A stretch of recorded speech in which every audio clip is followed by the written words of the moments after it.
Welcome to the Brutally Honest MMA Show. The hard-hitting, true-talking, most brutally honest show in combat sports. Bringing MMA fans across the world together. We are the voice of the people. Now, introducing your hosts, Aaron Chevalian and superfan, Kieran Harper. Welcome to the Brutally Honest MMA Show. I'm here with Kieran Harper. How are you doing, Key? Oh, good. How's yourself? Yeah, not too bad, mate.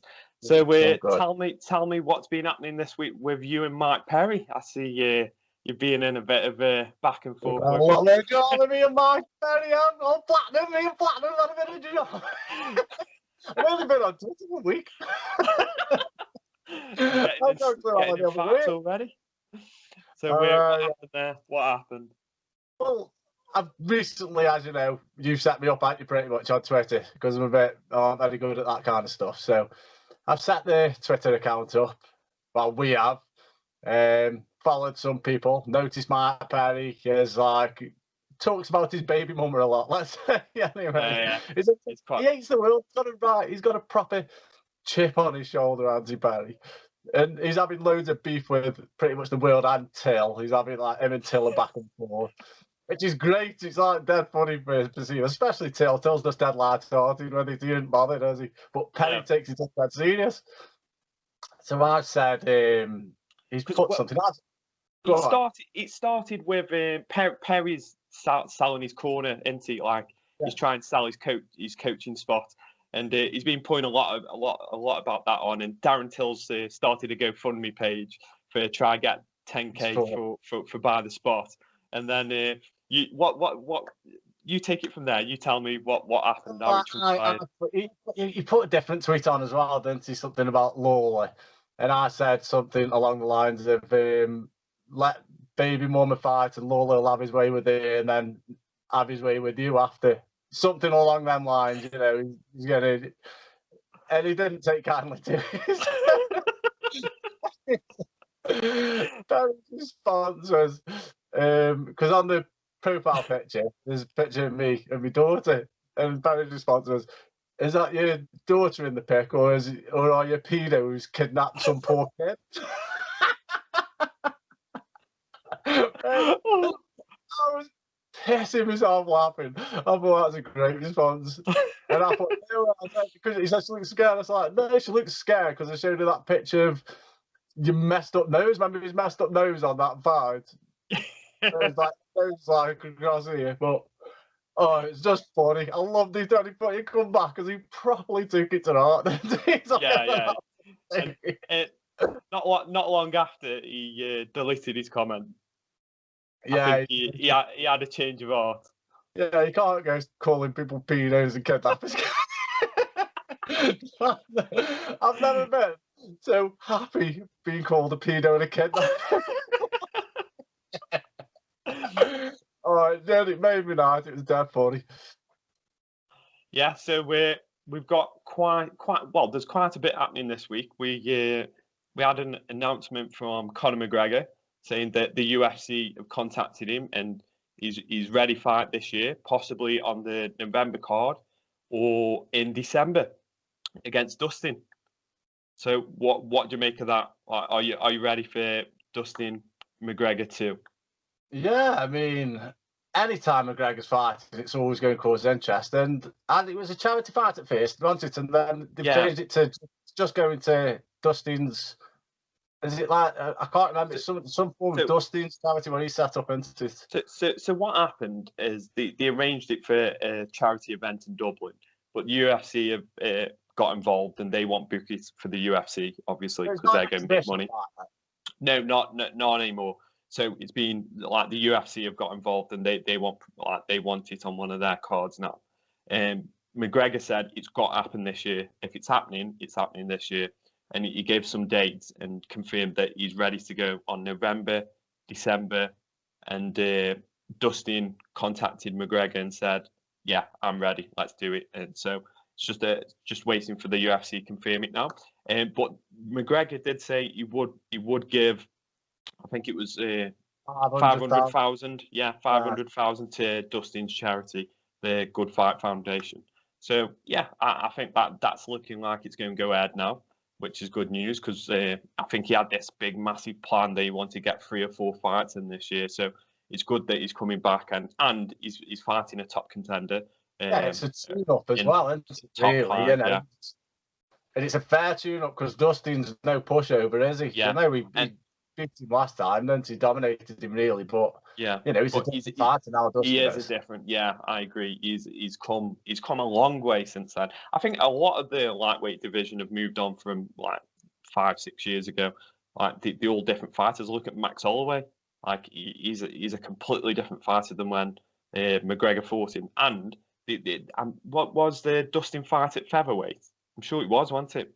I think it was, but like I say, it was a long time. Yeah, it would have been at featherweight. So I think since Dustin moved up to lightweight, he's become a different fighter. Like some of the fights he's had are just, you know, and I think it'll be a war. I think it's going to surprise a lot of the hardcore McGregor fans who think he'll walk in and just take him out like he did Cerrone. No, it's not going to be that dominant. Well, you never know with McGregor. Well, you never know. You never know. But it shouldn't be like that. I can't see it being as quick as what the Cerrone one was because Justin's too good for that.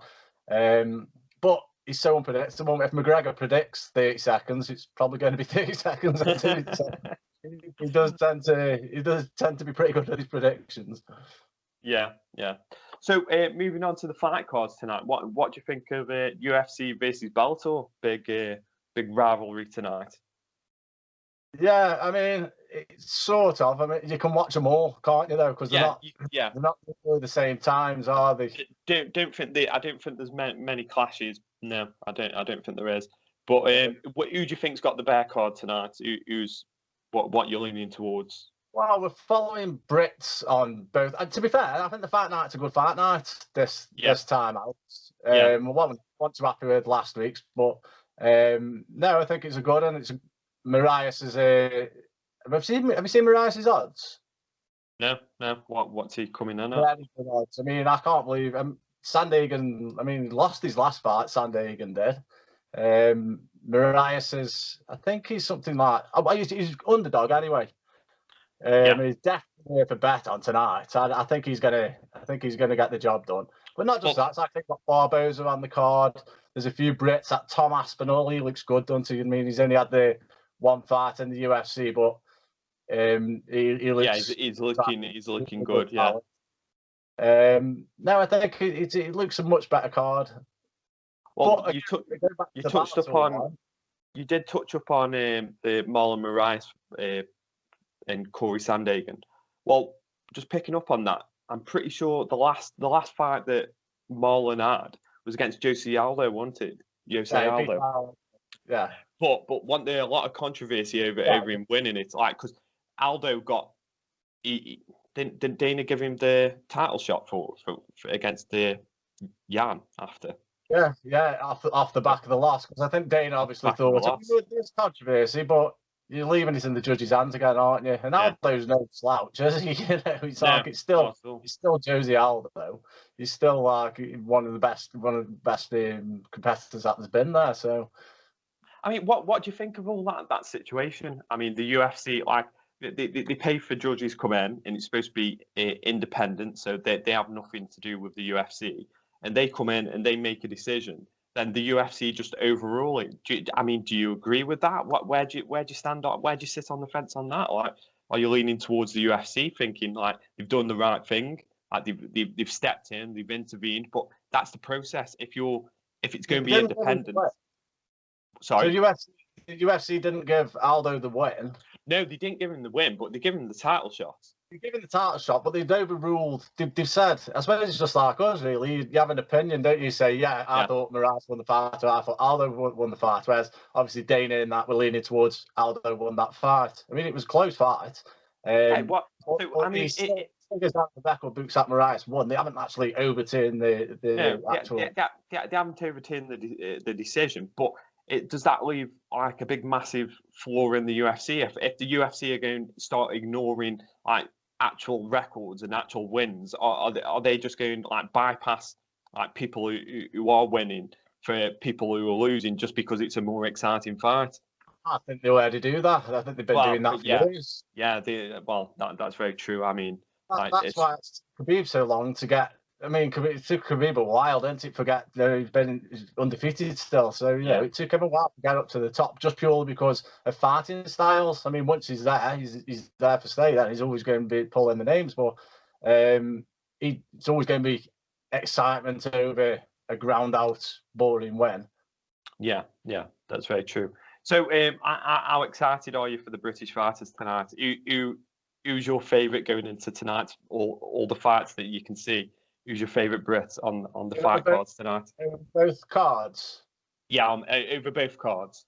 Yeah, MVP then for me. Yeah. Again, you don't know what's going to turn up with MVP. Yeah, I want to see his walk. I want to see everything. You never know if he's going to do some flying knee, some spin on his head, and do a weird helicopter kick or whatever. You just don't know. You don't know what's coming with him.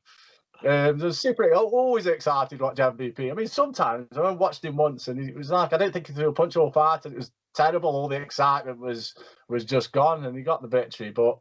And then other times, he takes someone's head off with a flying knee or he does something crazy. So it's just the not knowing, the unpredictability of MVP for me tonight, who I'm out of the 4 Brits. Yeah. I mean, I'm particularly looking at Tom Breeze tonight. I think he's an exciting fighter who just hasn't quite pulled the trigger on his career yet. I mean, he's had some ups and downs with the UFC. He's pulled out of fights due to mental health issues, and he lost his last fight against Brendan Allen. And Brendan Allen is a really, really tough guy. I mean, he's going to go on to big things. So I don't see that loss as a major loss. Like it's against the top competitor. So I'm expecting tonight against I think KB Bueller he's fighting against, and I think that's his UFC debut tonight. So I'm expecting Tom Breeze to pull something quite exciting out the bag for tonight. So that's the one I'm most interested in. Obviously, MVP, excitement guaranteed. So I think I'm leaning towards Tom Breeze. What do you think of the bout? I mean, you've got MVP's fighting at like 4-ish, about 4:30, something like that. I think the Bellator show comes on in France at I can't remember, is it the Acco Arena, something like that. But that's where Bellator are. It's around the 4 p.m. mark today. And then there's a gap. And then there's another Bellator event at 10 o'clock at night. And that's Saul Rogers. He's fighting. And can you remember him from The Ultimate Fighter as? Yes, I do. I do remember him from The Ultimate Fighter. And then he got kicked out for visa issues. He would have been in the final, wasn't he? Yeah, that was it. Yeah, it was it. Maybe the last final. Was it Ryan? Ryan Hall replaced him, yeah. Yeah, well, he beat him, didn't he? He dominated it, like on the ground. He had really good wrestling. I thought, wow, Saul Rogers, he looks the part. And then he made it to the final, but obviously he never made it to the finale, the tough finale, because of visa issues or something. And then we didn't see him, and he went to Bellator. I thought Dana might have tried to get him back on board, but I'm excited for C. Rogers as well. I think there's 2 good Brits fighting in Bellator tonight, them 2, and Aspinall and Breeze. I mean, it's fighting in UFC, so I'm happy. I'm happy. I'll be interested to see how they all go on. Yeah, it's always good when there's British fighters fighting. It's quite a treat, really, because you never get this many British fighters fighting across 2 cards at the moment. So it's good night for the Brits. Hopefully they all turn up. So I mean, we did speak earlier about Bellator, the Bellator event, and there's a lot of confusion going on. And they signed this deal with a BBC iPlayer, and I'm a bit confused about the deal. Well, I'm not confused. I know there's 10 fights signed to the Bellator to the BBC iPlayer for tonight's event, but I have a lot of issues with how Bellator are pushing the events at the moment. Sometimes they have, like you said tonight, there's the massive gap between fights. It's just so strange. Yeah, so sometimes they actually put 2 different events on the same night, one in America and one in the UK, and they mix and match them.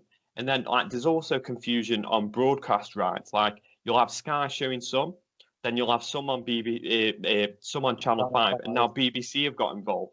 Now I find it what I've always thought that was different from boxing to MMA, and where the UFC, I feel like I've done it right, is it's an event. It's always been an event, whereas boxing, it's always that one fight that you're looking forward to. So even though they have undercards and they have other fights, most of the time you're paying to see that main fight. Yeah, Whereas I've always viewed UFC and MMA and Bellator and all the MMA world altogether is it's an event. Like you won't watch it from start to finish. Like well, that's what we do. I never, if we ever watch the boxing or anything like that, I'm not watching the undercards. It doesn't, unless it's a really good undercard. But on your normal boxing show, I'm not watching all them, and you'll watch just the main fight. Whereas on this, on even if it's not like the best names or anything like that, you watch the whole show, don't you? You watch everything. It's an event, and I think the UFC have always done that really well, where it's been an event. Now, this is where I do feel like Bellator are lacking in regards to this, because how are you going to capture attention if you've got like some of the fights on Sky, some of the fights on Channel 5, and some on BBC? Now, people haven't got that attention span. It's like putting Britain's Got Talent on ITV. It's on ITV for an hour, and then it stops and goes on to BBC for the other half an hour. Like it's not good. People aren't going to pay attention and tune in. Like you're going to lose a lot of demographic. Now, I get what if Bellator go down the BBC route and they sign a contract with them and they have exclusive rights. This is good. This is really good, especially for people who don't have like the premium channels like Sky and they can't pay for those channels. Now, this is a really good route to go down to promote MMA. I'll be happy if that's the case, and BBC are going to get more involved, and we're going to get free MMA. Like, who's going to argue at that? It'll bring a lot of fans into MMA. If it stays solely on the BBC, like you say, I mean, it'll, like you just said, a lot more people will start watching it because there might be just nothing else on, and they might just get into it, think, oh, I'll just watch this for a bit. That's how you get into it that way. So it might be a good move on Bellator part if they do make it solely for the BBC. But yeah, just don't know. I remember watching Musashi. There was a Musashi fight, and it was on Channel 5, and they cut it off because it overrun. Yeah, it's overrun. I was like, what the fuck's going on here? Fucking gay guys just about to start fighting, and then he puts the Peppa Pig. I remember that. It's just insane. It's just a shamble, wasn't it? Really, all of it was big shambles. Yeah, and they do need to fix the broadcasting rights and what's going on with that, and they need consistency. They need some consistency behind it, and they need a sole broadcaster who's going to work with them and show the fights from start to finish, and not cut it off early for Peppa Pig or Teletubbies or any shit like that. So anyway, let's get back onto the fights tonight. Who are your picks for tonight? What are your picks for tonight? Marias, Aspinall. If I'm a betting man, I'll pull bet on all the time. So you know what about my bets tonight? I'm going follow the Brits. I'll have Breeze and Aspinall. And I think Barbosa is going to win as well tonight. I mean that I feel like that's going to be fight of the night. I'm really looking forward to that. He's a submission specialist, isn't he? But I want that old Barbosa back. I want him them leg kicks and them, all his kicks. He was the best kicker in the game. Well, might still be. It's got the potential to be a really exciting fight. I mean, Amit Carney, he's explosive, and he's wild, he's crazy, he throws spinning back fist, flying knees, he's like a ninja in the cage. So if we get the old Barbosa, like you were saying, it could be potentially fight of the night. Barbosa's lost his last. He lost to Fowler. I think he's lost. Is it three? No, he's lost 3 in a row, hasn't he? He's lost to Ige, Fowler, and Justin Gaethje. So I think Barbosa's fighting here now. I think he's seriously going. He's got to go out and do something. Like I say, you can't ride a 3-fight losing streak. And I just think you're right on the 3-fight losing streak, but he gets even worse. In his last 6 fights, he's won 1. So he's 1 in 6. Yeah. I think he's favourite, Bob. So I might be tempted. You might be swaying me, So I might be going for Amir Khan sub or something. Well, Amir Khan, he's quite wild himself. Like, he wins some, he loses some. He's a wild fighter. I mean, he won his last fight, didn't he? But yeah, I'm leaning towards Amir Khan for this one. I mean, I just want to see the old Barbosa back. I want to see some strong leg kicks and just get. It'll be a good fight. It'll be a good matchup. And what do you think about the main event? Are you looking forward to that one? Yeah, what, the Moraes one? Yeah, the Moraes. Yeah, really, I'm looking forward to that. So like I say, it's for me, the money is Moraes by a KO, that's my main pick of the day. If I had to say, like a method of victory fighter for a decent odds, what someone's looking for, I'd just say Moraes KO. That'd be mine. He lost to. He's on. I think he only lost to like Triple C recently, hasn't he? Yeah. So you lost to Sudo, and then there's the controversy of the Aldo fight, but that went all the way, and it was close. I don't feel like it was such a devastating loss but I do feel like he will pull the victory out tonight. And what do you think about what's going on in the welterweight division? I'm not sure if I've updated you on that, but so Amzit Chimaev wants to fight Wonderboy, or he wants to fight Wonderboy. Wonderboy doesn't want to fight Amzit. Wonderboy wants to fight Leon Edwards, and Edwards doesn't want to fight Wonderboy, and Edwards wants to fight Gilbert Burns, and Gilbert Burns doesn't want to fight Edwards. So what is going on in the welterweight division? It's like they've all gone on lockdown, and no one wants to fight anyone, and the only one actually wanting fight to be Colby Covington, which is I'm quite surprised, because I think the planning to book Covington versus Masvidal, I think that is going to be the next fight in the welterweight division. Kamaru Usman's out injured at the moment, so the Gilbert Burns and Usman fight is going to be postponed for a while. Now, I think Burns should fight Edwards, personally, in my opinion. I think he should be taking that fight. I don't quite understand why they all in this. They don't want to fight each other. Burns wants to wait for Usman. But if you think you're the champion and you're going to be the champion and you're the baddest man in that division, just fight. Just pick a fight and say, yeah, I'll take it. I think the common denominator with that is no one wants to fight Kamsi. No one wants to fight everyone. Really. It's like no one wants him. But yeah, Edwards he hasn't fought for ages. Edwards hasn't, not for a long time. No, it's coming up to 15, 16 months now. Yeah, it's a long time.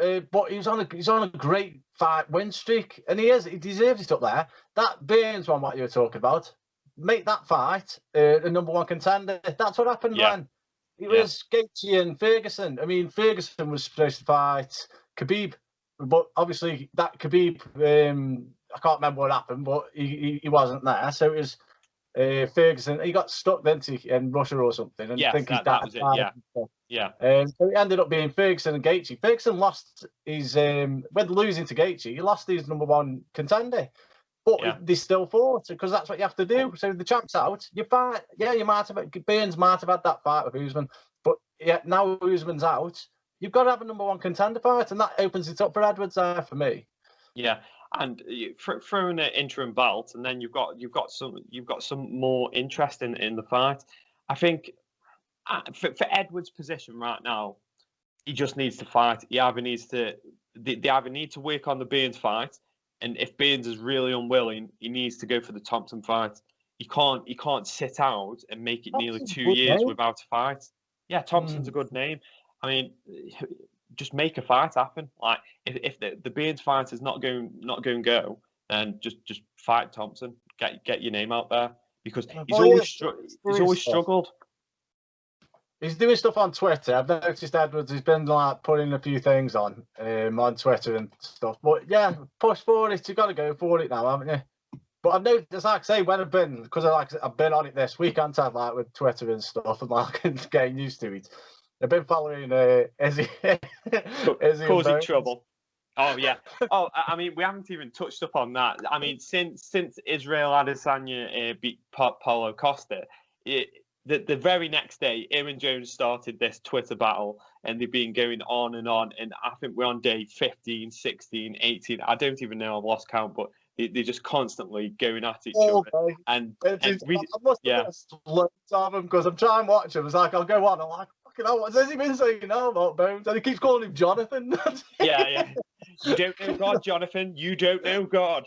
I was thinking genius. I was thinking, who's he talking about? I thought, oh yeah, John Bones, Jonathan. I mean, it's interesting watching that rivalry. But do you think the fight's going to happen? I mean, if it's going to happen, it's got to happen in the next 12 months before he transitions. Yeah, we said that last. It looks like it's. I don't think they're going to have a choice soon. There's going to be that much fan pressure for making it happen because they're massively selling it. And it's not just Izzy. You're like, Bones is trying to get me back, but he isn't as clever as Izzy, is he? No, he's not. He's not as witty. He's not as switched on. It's on him all the time. I know. What was that tweet what he put about the snail? You're lower than the cum of snails or something like that. Lower than the cum of snails. Yeah, he's on some. He's on something else, isn't he? And just before we wrap it up, we watched the interview with GSP this week, and they were talking about GSP coming back, and he mentioned that he didn't want to get to 50 and regret not coming back. Now, they spoke about the possibility of GSP versus Khabib and GSP versus Israel Adesanya. Now, there's two massive matchups for GSP if he comes back. Now, I think GSP is waiting on the result of Khabib versus Gaethje, and I think he'll possibly lean towards Khabib. And if that for some mad reason Khabib loses, I think he'll fight Adesanya. Yeah, I think that's the sort of backup plan. I think he wants from when we both said. I sent you the video and I said, what do you think? And you can see in GSP's eyes that he wants to come back. And he was making it very vague and he was being very coy, but you can see he was smiling, he was excited, his body language, he was talking about it. And I think he wants one last big fight. I think he's itching. He looked out when I was watching the video. He was itching to get back and he was talking about he don't want me back and regret. And he knows he can potentially take that out from Khabib, and I think that's the thing. What every fighter, you want to be the first person to beat the guy, beat the champion, be the first person for that.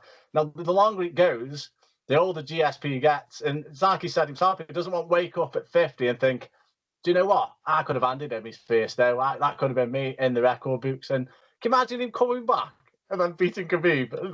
Like he hasn't fought for it. Just how amazing was that? I mean, he's training hard every day. I mean, why would you be training like that every day? And he hasn't stopped training, so he's going to be in amazing condition. But no, if exactly what you just said, if Gaethje beats Khabib, then that fight doesn't make sense. No. But he will take the Adesanya fight. But if not, if it's a choice of both, then for me personally, I prefer him go with the Khabib one. Yeah, I would. I think the style would be perfect. Like they both got good wrestling. They both got good stand up. I feel like that is the most interesting fight from a fan's perspective to see who's going to get that win, because I feel like Israel versus GSP. I just feel like it's GSP every day. I just feel like GSP will take him down and grind him. I do. But it's still an interesting fight. I wouldn't mind seeing that one either. A lot of people, many a man have tried. True. Many a man have failed. But those men are not GSP.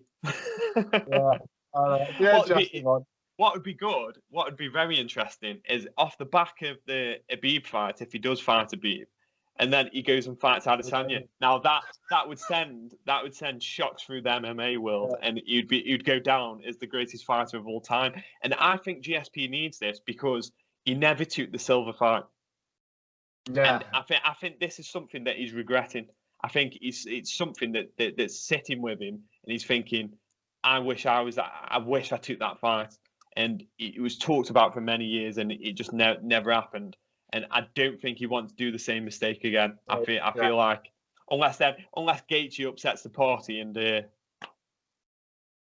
so we'll see. That's what sort of. I said to you not long ago. I don't know. I mean, like, obviously you can't deny Khabib's skills and everything, but I like seeing. Like, I wanted Conor to win because I like the entertainer and stuff like that, and something about Khabib what doesn't sit right. So I don't normally always cheer on the person who ever is fighting Khabib. Nothing against Khabib's ability or anything, but that's just the person who I'd normally cheer on. But this time, I'm sort of cheering on Khabib just so it sets up that like either Conor or GSP or something like that. You know, it sets up like a super fight. Because Justin and Khabib, it's going to be amazing. It's not going to be a super fight like it would be if it was, like, say, GSP or Conor or someone like that, because they bring the more attention and everything with it. But I don't know. It's going to be awesome.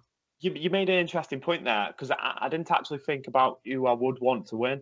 But now you've mentioned it, I think I would want Khabib to win, because I feel like Khabib's got more legs in the MMA world. Like, I feel like he's got more potential for more fights. Whereas if GSP wins, there's a possibility he just retires there and then and never ever comes back. Now, Khabib, he's at that point where he's going to retire, but he'd probably come back for super fights. He'd probably come back for a fight here and there. Whereas I feel like GSP's probably got 1, maybe 2 fights left in him at this point. What I mean. But I mean, what I meant was I'd be cheering on Khabib over Justin Gaethje for the first time. Just purely because if there wasn't the potential of like the other super fights after the Khabib one, then I'd be cheering on Justin Gaethje. But because of the potential super fights, and I want one of them take his own rather than Justin take his own. You know, I feel like it needs to be up there and then like a big event, and then someone comes in and then takes his own. I think you've hit the nail on the head there, because I think it would feel somewhat of an anticlimax if Gaethje did take his own. I feel like fans, takes his own with nothing there. It doesn't feel right. Doesn't sit right. Does it? No, it doesn't. And I think next year, if the fans are back and it sets up GSP versus Khabib, it's just going to be one of the biggest fights in history. And I feel like we can't be denied that. I don't think we can be denied that. I mean, the only thing I can see being bigger is Jones versus Adesanya. That I think that is the fight that would make history. I feel like it would make history. We have them both on the same card. Oh. Make a super card and just go for it. Go all out on this super card next year. When if the fans can come back in, that should be the first event where they allow all the fans back in. Can you imagine that being the double main event headliner? So you'd have Jones Adesanya top card, would you say? Top of the card? Yeah, I think that. And then GSP versus Khabib. Then Conor versus Tony Ferguson. Oh. Are you listening, Dana? Shall we? Yeah. Get done. Get booked. Anyway, I think we've summed up everything this week.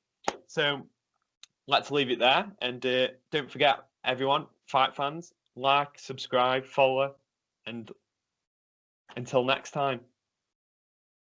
Keep listening, guys. Thanks, Mike, Perry, Platinum.